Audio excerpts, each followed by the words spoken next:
Hi, Shay here. So in this video, I'll be showing you how to create complex shapes like this, while also maintaining clean form and good topology. This item here was one deodorant that I found, and I found the shape pretty much interesting. So I'll be showing you how to create this curvy alien shape. I have created this already, it's on my Gumroad. It's a paid version, but I'll show you how to create it for free. So let's get into the video. So I'm in Blender 4, any of the 4 series would work. So I have my key presses on the left here. You can always see them. So let's begin. So first you press Shift A, so out the circle, and the circle gives you 20 vertices, and then you click out. I go to top view, I press the tilde key here, I go to top view, I tap into edit mode, I select this top part here, press X to delete. Now I'm left with this ones here. So I'll select this part on the right here, this particular vertex on the right.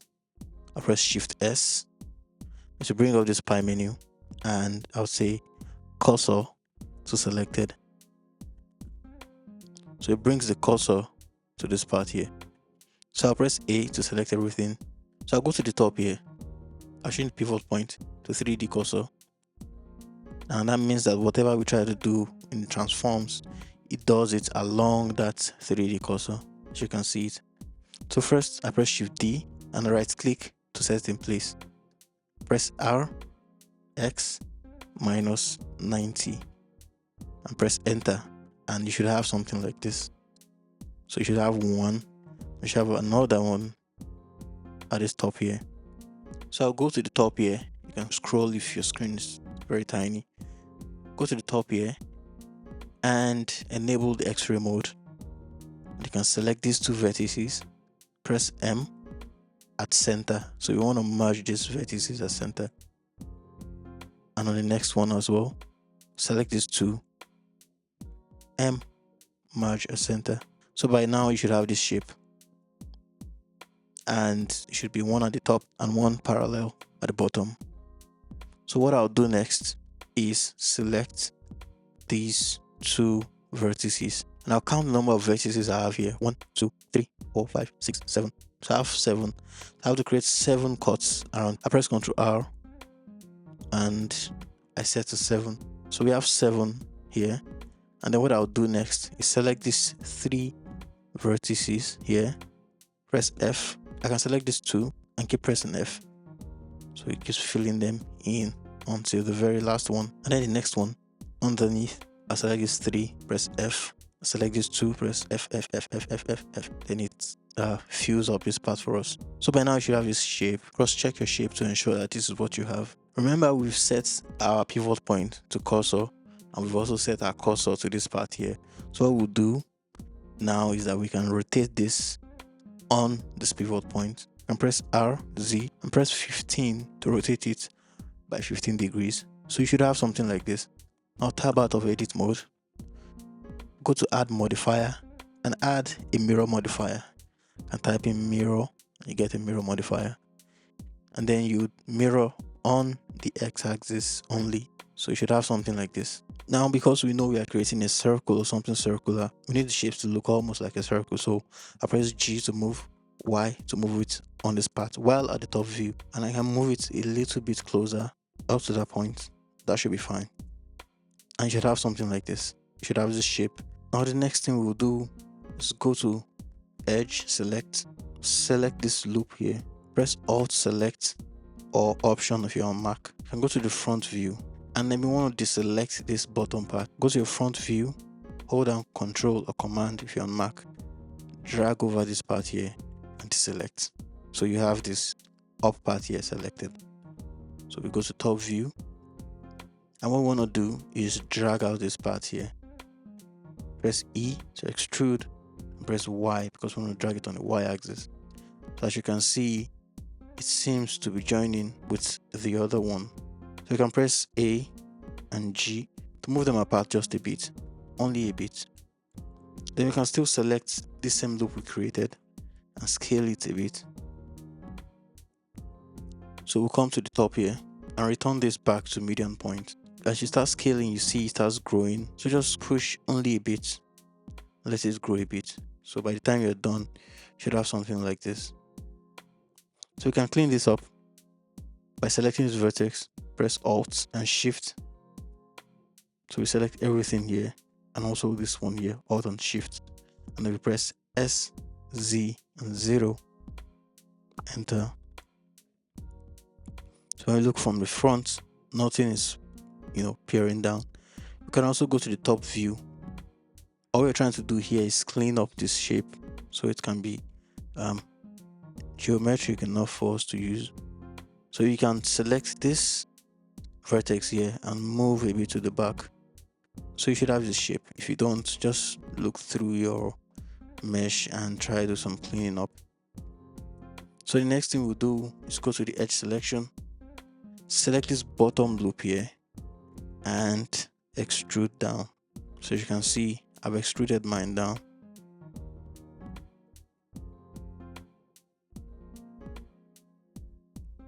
And then I can select this edge here.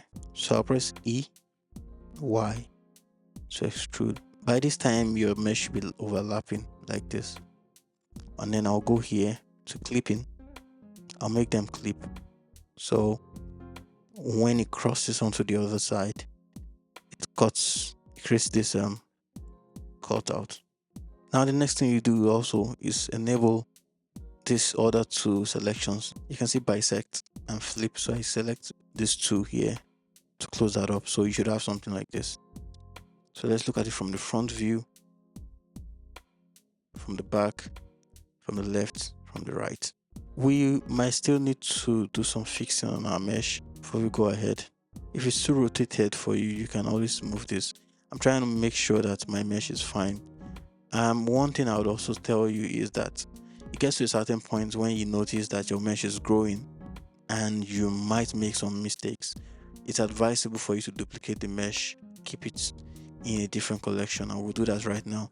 With this shape we've created, we believe we've worked a lot and we don't want to lose all this progress. So what I'll do is Shift D to duplicate it, press Y to drag it to this part here, and then I'll right click and I'll go down to say move to collection, create new collection, and I'll call this collection primitive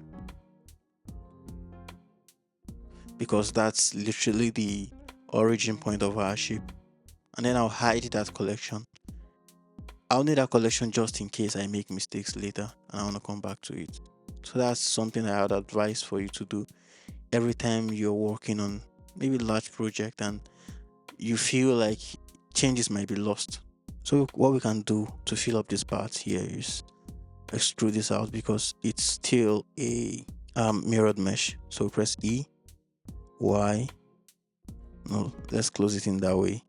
Right, it's going to close by itself because we've applied that clamping, merge, and also these other settings here.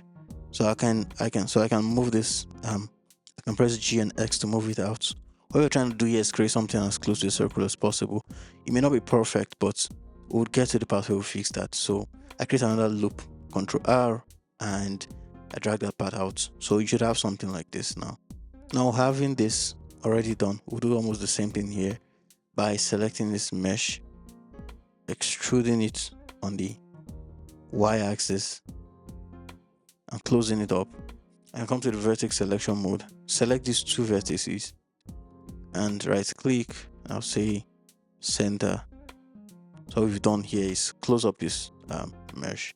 You can save your work if you've gotten to this stage. So you can create a new collection if you want to, because you've also made progress here, right? This might look too thin, right? I'll go to top view, press G, G, and C. You should have what this line going about. Those are the normal lines, and you drag a bit and then start getting thicker. So you get to this point here. So what we'll do next, we can first, I'll also duplicate this, press Shift D, and move this to a collection we created the other time, primitive.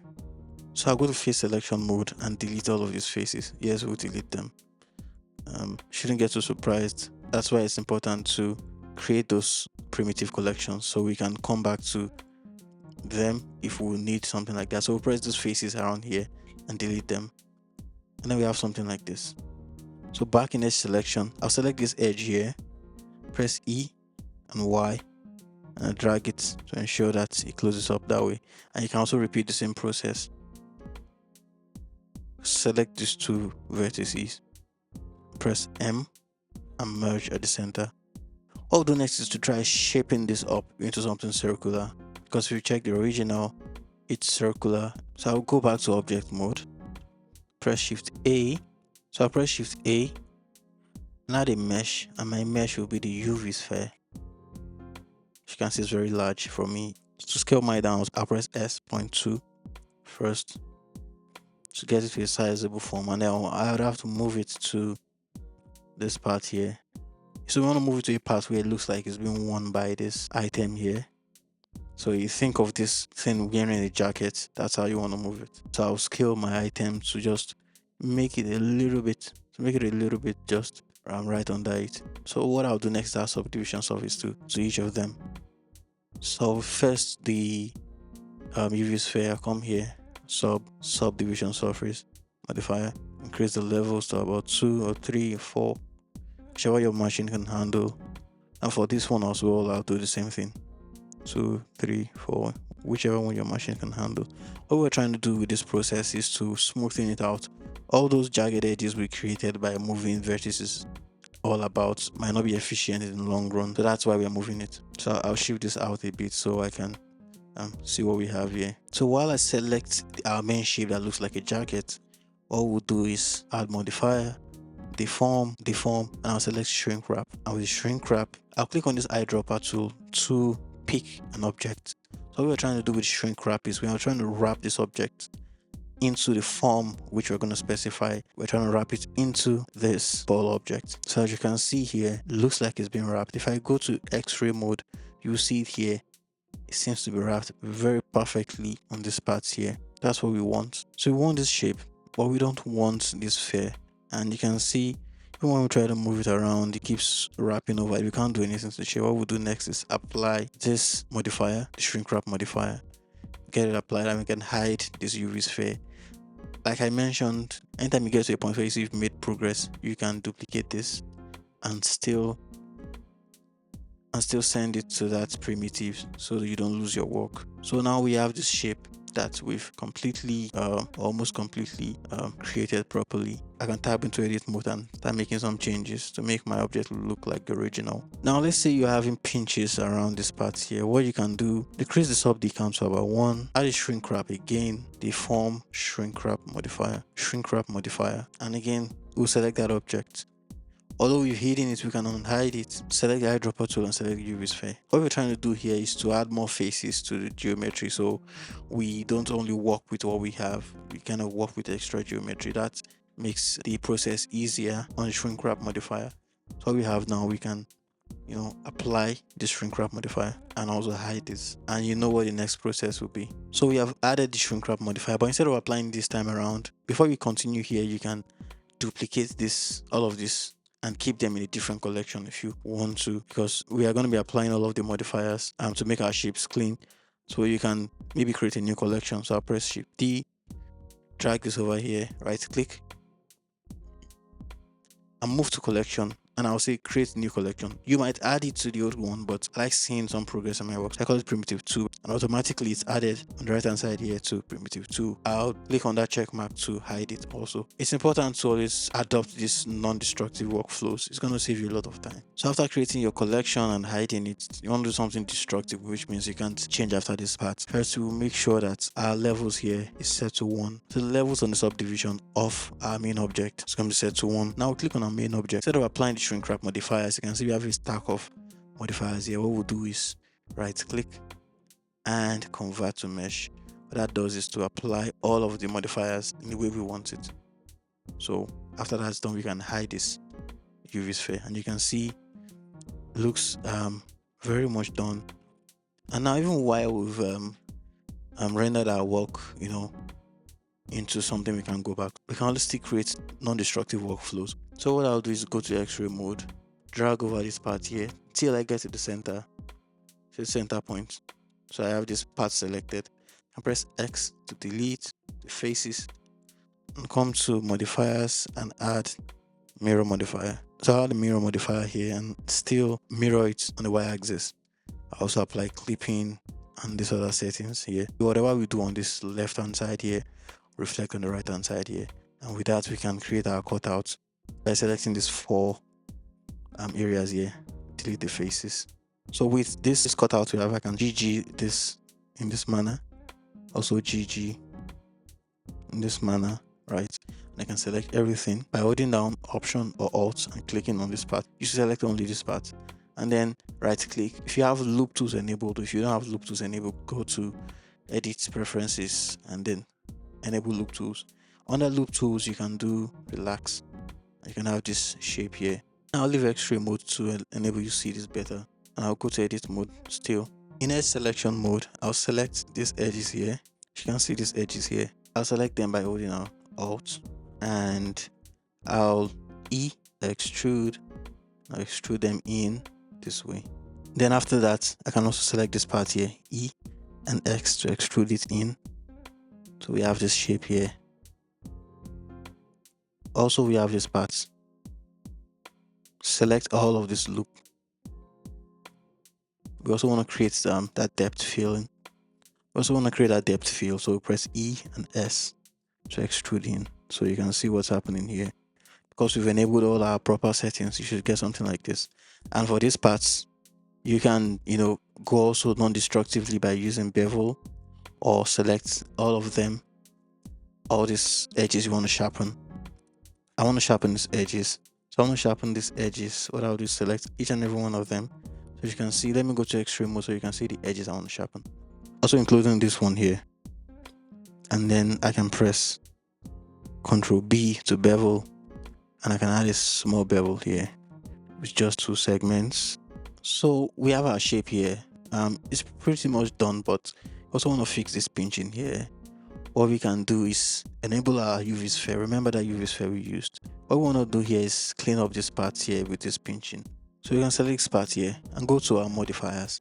We go to Edit and Data Transfer. So this part we selected, we'll go to Data here, this green icon here. And at the top, we'll create a new vertex group. And once you click on the plus icon, it creates this. Once you selected this part, you assign to this group. You can change the name to something like Fix. And then you come back to your modifiers. Under this modifier page, you select this vertex group. That's the group you just created. So then you check this box, Fix Curve Data. You open this part up. You select Custom here, it's Custom Normal. You change this to Nearest Face Interpolated. So once you change that to Nearest Face Interpolated, you tab out of Edit mode, you should get that smooth part here. So you can see all we've done is transfer the smoothness of that UV sphere to these parts with pinching. And then you have this smooth shape. So with the rest of the shape, you can always create these spheres around it and create a cylinder underneath. But I just wanted to show you from the time that I created this to now, I've learned a lot and the way I approached it was different. So I hope you learned something from this video and discover that complex shapes are just as complex as we make them. Topology is also something that can be achieved, and I hope you learned as much as I did in this video. Please like, share, comment, subscribe, and I'll see you in the next one.